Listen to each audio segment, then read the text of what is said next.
பூஜ்யாய ஸ்ரீ ராகவேந்திராய சத்யதர்ம ரதாயச பஜதாம் கல்பவருட்சாய நமதாம் காமதேனவே. யோகிராம் சுரத்குமார் யோகிராம் சுரத்குமார் யோகிராம் சுரத்குமார் ஜெயகுருராயா. உலகெங்கிலும் வாழ்ந்து கொண்டிருக்கும் ஸ்ரீ ராகவேந்திரா யூடியூப் சேனல் நேயர்களுக்கு டாக்டர் சைதை ராஜாவின் அன்பான வணக்கங்கள்.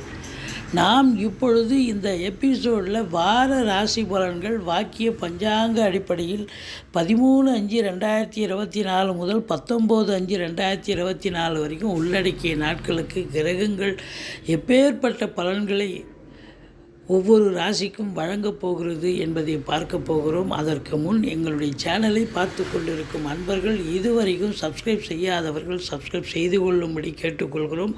ரைட் சைடில் சப்ஸ்கிரைப் இருக்கும், பெல் பட்டன் இருக்கும், ரெண்டுத்தையும் ப்ரெஸ் பண்ணிங்கன்னா அடுத்த நொடியே எங்களுடைய வீடியோ உங்களை நோக்கி வர துவங்கிவிடும். வாங்க ராசிக்குள் செல்லலாம். மேஷ ராசி காலபுருஷனுக்கு முதல் ராசி. அஸ்வினி பரணி கார்த்திகை முதல் பாதம் உள்ளடக்கியது.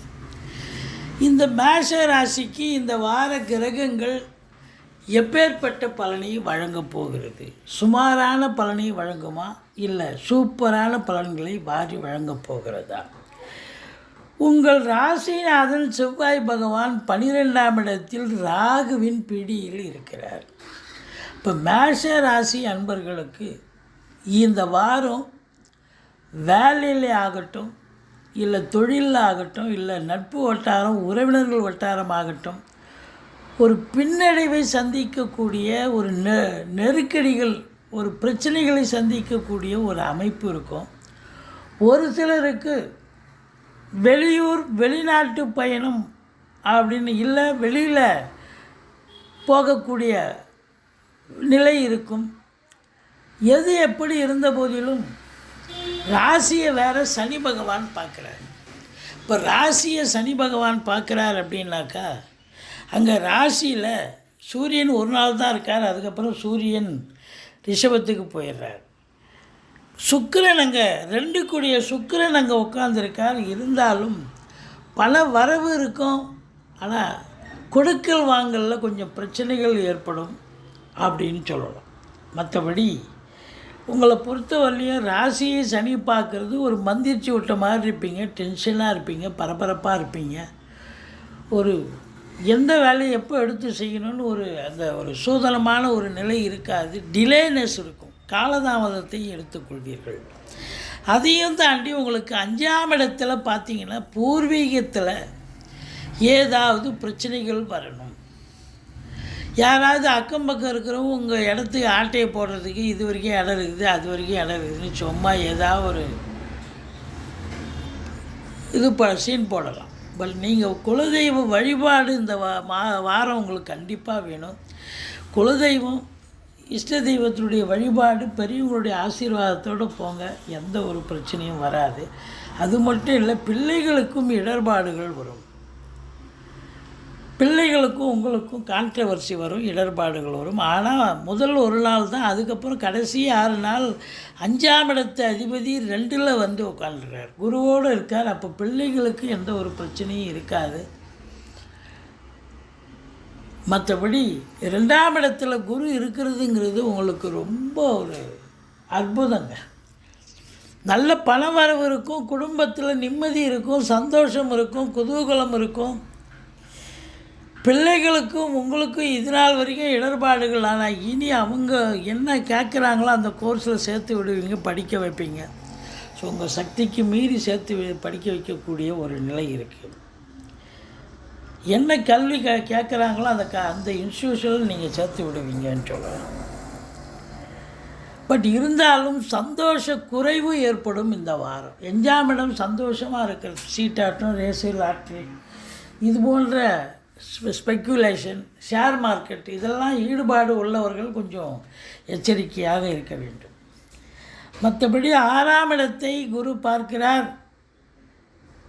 4ஆம் இடத்து அதிபதி சந்திரன் அங்கே இருந்தாலும் கடைசி நாள் தான் அங்கே போகிறாரு. இருந்த போதிலும் 6ஆம் இடத்தை குரு பார்ப்பது என்பது எதிரிகள் ஓடி ஒளிவார்கள், கடன் சுமை படிப்படியாக குறையும், கோர்ட்டில் கேஸ் இதாக இருந்தால் சாதகமாக தீர்ப்பு வரும், சொந்த தொழில் செய்பவர்களுக்கு நம்பிக்கைக்கு பாத்திரமான பணியாளர்கள் கிடைப்பார்கள் அப்படின்னு சொல்லலாம்.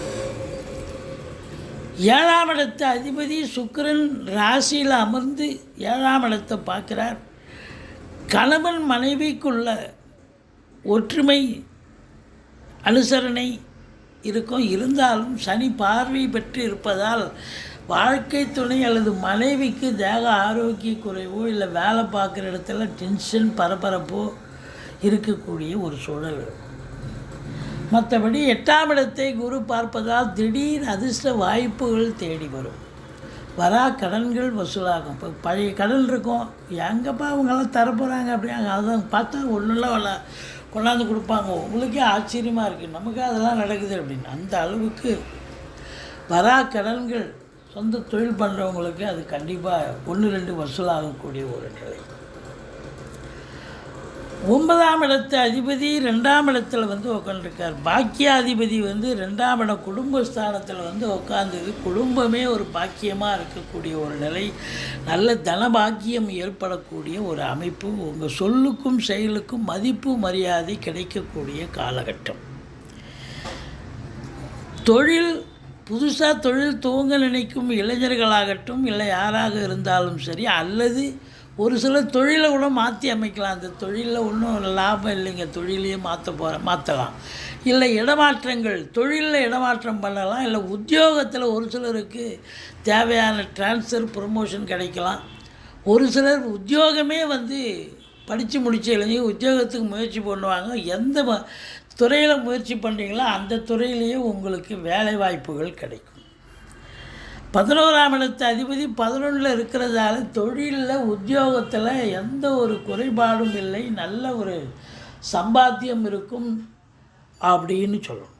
பொருளாதார ரீதியாக நீங்கள் பெரிய லெவலில் சம்பாதிக்கக்கூடிய நிலை இருக்கும். வெளியூர் வெளிநாட்டு பயணம் அனுகூலத்தை தரும். ஒரு சிலருக்கு தேக ஆரோக்கிய குறைவு ஏற்பட்டு மருத்துவ செலவுகள் ஏற்படலாம். மற்றபடி குறை ஒன்றும் இல்லை. நீங்கள் முருகப்பெருமானை வணங்குங்கள், கந்த சஷ்டி கவசம் சொல்லுங்கள். வாழ்க்கை வளமோடும் நலமோடும் அமையும். இந்த மேஷ ராசி அன்பர்களுக்கு குரு 2ஆம் இடத்துக்கு வந்தது பெரிய கிஃப்ட்டுங்க. மேஷராசி அன்பர்களுக்கு ஒரு பொற்காலம்னே சொல்லலாம்.